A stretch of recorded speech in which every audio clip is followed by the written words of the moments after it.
বাংলাদেশ আদর্শ শিক্ষক ফেডারেশন কুষ্টিয়া জেলা শাখার উদ্যোগে ৭ দফা দাবিতে জেলা প্রশাসকের কাছে স্মারকলিপি প্রদান করা হয়েছে। সোমবার দুপুরে জেলা প্রশাসকের কার্যালয়ের সংগঠনের নেতৃবৃন্দ এই স্মারকলিপি জমা দেন। নেতারা শিক্ষানীতি সংস্কার, শিক্ষকদের আর্থসামাজিক নিরাপত্তা এবং শিক্ষার মান উন্নয়নের দাবি জানান। তাদের মতে স্বাধীনতার পর থেকে শিক্ষানীতিতে সঠিক দিক নির্দেশনার অভাবে শিক্ষাক্ষেত্রে স্থবিরতা তৈরি হয়েছে।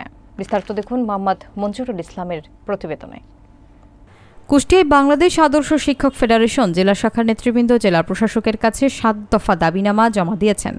সোমবার দুপুরে জেলা প্রশাসকের কার্যালয়ে অনুষ্ঠিত এই কর্মসূচিতে শিক্ষক নেতারা বর্তমান শিক্ষা ব্যবস্থার নানা সীমাবদ্ধতা এবং সংস্কারের প্রয়োজনীয়তা তুলে ধরেন।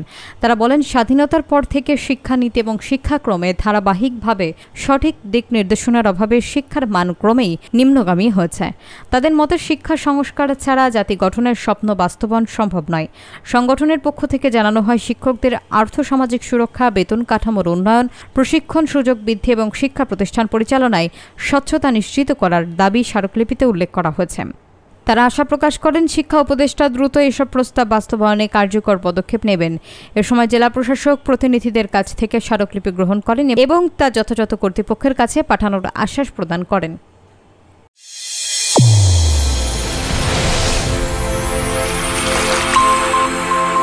চ্যানেল A1 হৃদয়ের স্পন্দন।